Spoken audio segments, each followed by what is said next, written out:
A huge thank you to everyone who's continued to support my work on Talk Beliefs. I now have a Patreon campaign where all contributions go towards the cost of travel, audio and video equipment, and fees to religious events that I fully intend to continue to infiltrate. Thank you.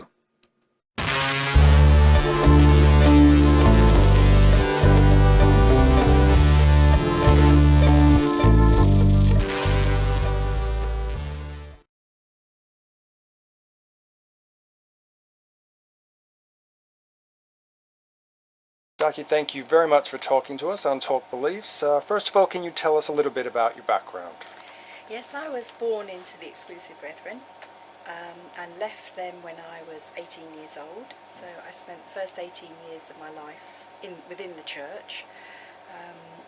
They're called the Brethren or the Plymouth Brethren Christian Church. They're recently rebranded themselves. Oh, I see. And for those who never heard about the sect, who exactly are the Exclusive Brethren and what is your history with them? The Exclusive Brethren are part of the umbrella group called the Plymouth Brethren, and they were started in the middle of about 1840 something by an evangelical preacher called John Nelson Darby, and he broke away from the mainstream church because he believed in a certain amount of separation from the evil that's in the world.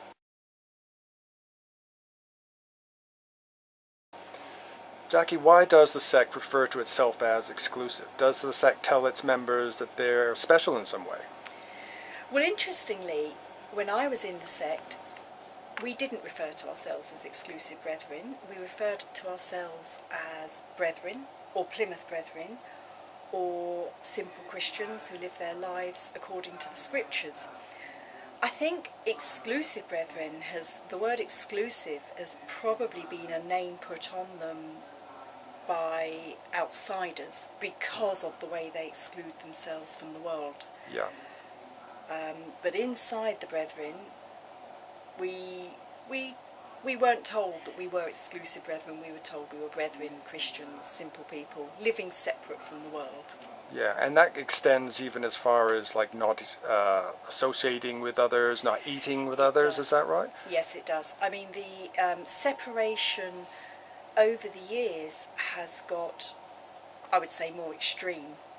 Certainly in the 40s and 50s, they were an evangelical Brethren church, not that I was amongst them then, but from what my parents told me, they were an evangelical Christian church that did live reasonably simple lives, but they mixed with people outside. So, for example, if you had members of your family who weren't amongst the church, you would still go and see them.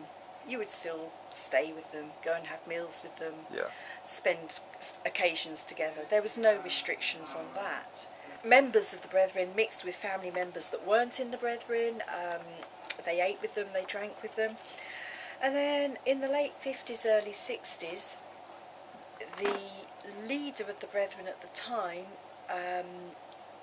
brought out a rule, I suppose, that eating and drinking with anybody outside the Brethren was an association that they didn't want to have. And it was an association that they stopped any form of social contact with anybody outside the Brethren. So at that point it meant people that did have members of their family who weren't in the Brethren had to bluntly say to them, I can't come and stay with you anymore. And this was based on a Bible verse, wasn't it? Yeah, this was based on, primarily as I understood it, the verse from 2 Timothy 2 that speaks about departing from iniquity. And the principle of separation that I believe they follow now with the eating and drinking is that it would be an unclean yoke to eat and drink with anybody that you didn't share what they call the Lord's Supper with, which most Christians would know as communion. As they only share their communion with their own, therefore they cannot eat and drink with anybody outside of their community. Oh, I see. I know that cults often go to extreme lengths to protect their public image, going as far as lying, covering up abuse, and so on. Was this evident within the Exclusive Brethren? When you were in the Brethren, this wasn't evident. When you're amongst them, certainly growing up as a teenager, I had no idea of what was going on. I'm also pretty sure that most of the decent members of the Brethren have no idea what is going on between the Brethren and people that leave and how they're being treated. I also think most people in the Brethren would have no idea of what is being covered up and of the public relations exercise that's going on to try and improve the image of the Brethren. So when you're in the Brethren, you have no idea, unless you happen to be one of the people making those decisions. When you're outside of the Brethren and you start to dig a little bit deeper, you begin to realise whether it's lies or incredible spins put on the truth is a fine line. Yeah. An example of that, there was an interview done with an ex-member in which she said, we didn't have makeup. Brethren women are not allowed to wear makeup. Right. The rebuttal that the Brethren put out to that said, Brethren women can wear makeup if they choose to do so. And if you analyse that statement, they are refuting the fact that women don't wear makeup, but what they're saying is it's women's choice not to wear makeup.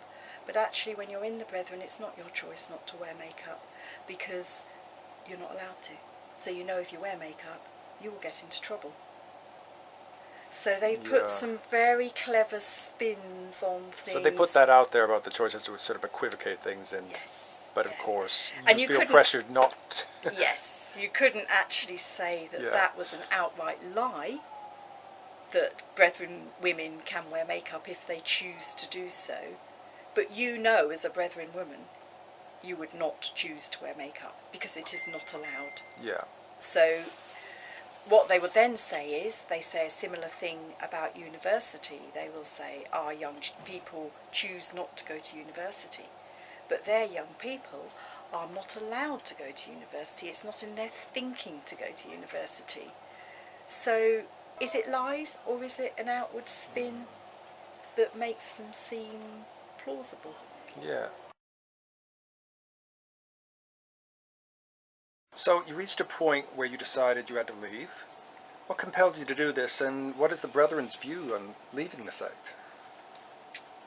The Brethren's view on leaving the sect, I would say, in their eyes, there is no legitimate reason to leave.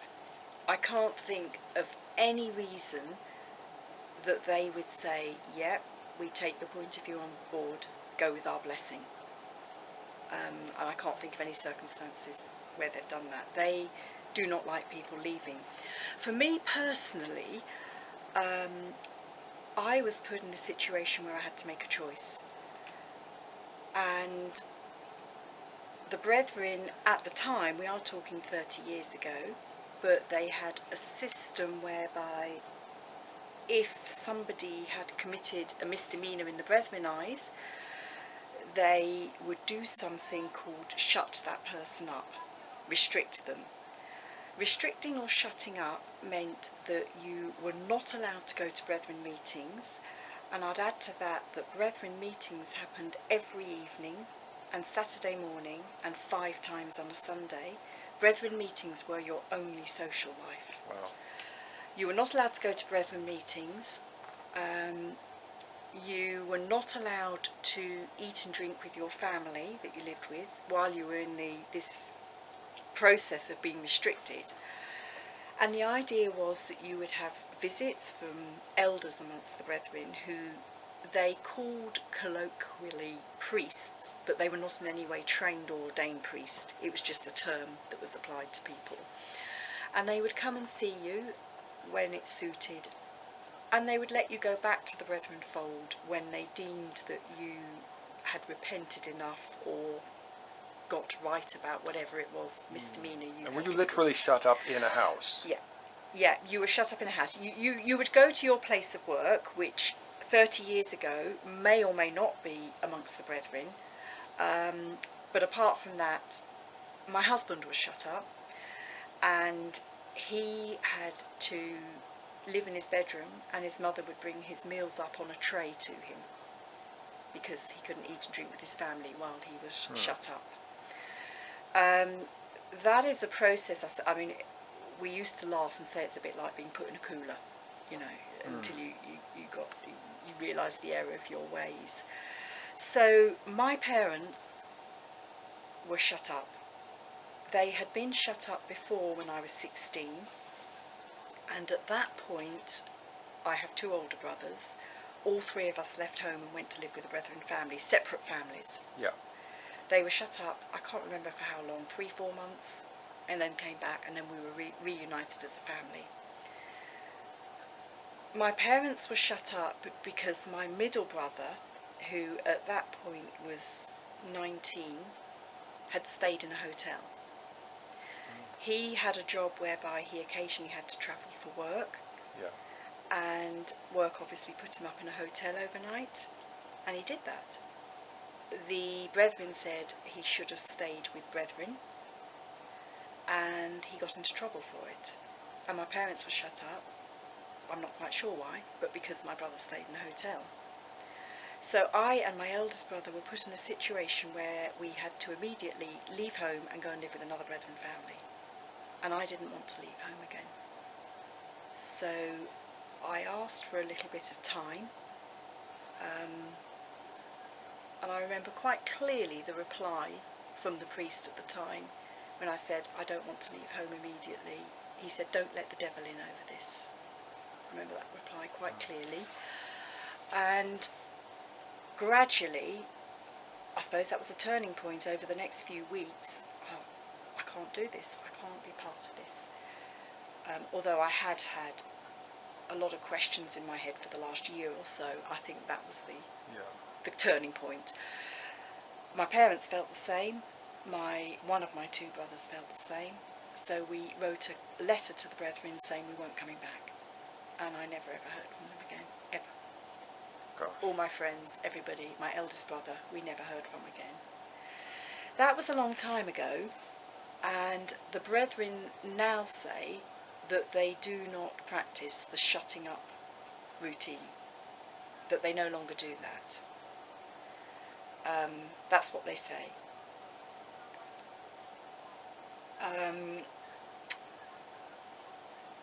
The next stage after being shut up, if, say, you had got into trouble and were not deemed to be repentant or were rebellious, would be what the brethren call withdrawing from. Withdrawing from is final. You are no longer part of the brethren. So that means that you would have access to your family cut off, if indeed your family stayed amongst the brethren. You would have access to all the friends you'd grown up with cut off. You're out high and dry. And I don't know if I was ever withdrawn from. Nobody ever told me. I didn't really care at the time. I was glad to be out of the brethren. But there are plenty of people who over the years have been withdrawn from and had nowhere to go. My husband was told he had 2 weeks to leave home, so he packed his van up and that was it. So this sounds similar to Jehovah's Witnesses disfellowshipping, and Scientology I think they call it disconnection. Absolutely. Where you are literally cut off. You're literally cut off. Family don't talk to you, or members in the group don't talk to you. Yes. And I can still remember I would occasionally bump into members of the group, and not long after I'd left, and it would have quite a devastating nervous effect. I would literally shake from head to toe. I don't anymore, but when I first left, you'd have that effect. I remember actually seeing a girl who was the same age as me and I would have considered a very good friend, and she didn't see me, but the effect it had took a moment for you to recover from. Because you know that these people have been told, well, I didn't know what they'd been told about me personally, but they'd been told you're wicked, you've let the devil in, you've gone the way of the world, and you mustn't have anything to do with them. In fact, that's what they call outside. It's like worldly people. Is that They right? call them worldlies, yes. Yeah. Yes, that's their Yeah. name for them. And a worldly and basically, yes, a worldly person is anybody who has not been in the Brethren. Somebody who's left the Brethren, amongst the Brethren, is often viewed as worse than a worldly person, because in their eyes you've had the light but you've chosen to turn your back on it, so you're considered worse. The worldly people haven't had the light, they weren't born into the position. Yeah, I think there's something similar. I'm probably thinking of Islam as like if you are in it and then you leave it, that's worse than never having heard it in the first place. Yes, there was definitely that feeling amongst the Brethren when I was in, that the ex-members were the real ones doing the devil's work. Yeah. Jacky, you've been actively helping members who want to leave the Brethren and who are struggling to find their way out and start a new life. Can you tell us about this process and the people you've helped? Yeah, leaving the Brethren is very difficult. It's difficult emotionally and practically. To go right back from the basics, the Brethren amongst themselves are a pretty strong community. If you like that community and you can abide by the Brethren lifestyle, you'll be looked after from cradle to grave. So you'll go to school from the age of 7 upwards. The Brethren now have their own schools, so they're taken out of mainstream schools and go into the Brethren schools called focus schools. And there are special buses as well, isn't there? I think I've seen. That's right, yes. Yeah. They because obviously the numbers at their own schools are quite small, they travel quite long distances to get into school. So Brethren, women usually, the wives, the mothers, will drive the children in buses and so on. There's a strong community there. So you go through Brethren school. I went to a mainstream school, a normal school, and the Brethren schools have actually only sort of started in the last, I think it was about 2002, and at first it was just at secondary level. They've now lowered it down from the age of 7 upwards, so it's relatively recent that their children have gone to their own schools. I went to a mainstream school, so I had a brushing up against the world amongst my peers as I grew up as a teenager, but the kids now go to a Brethren school from the age of 7 to 18. They are expected to work for a Brethren company. The Brethren they run very successful businesses. They are very clever in running businesses. They are quite a wealthy sect, and every member of the Brethren is expected to work for the Brethren.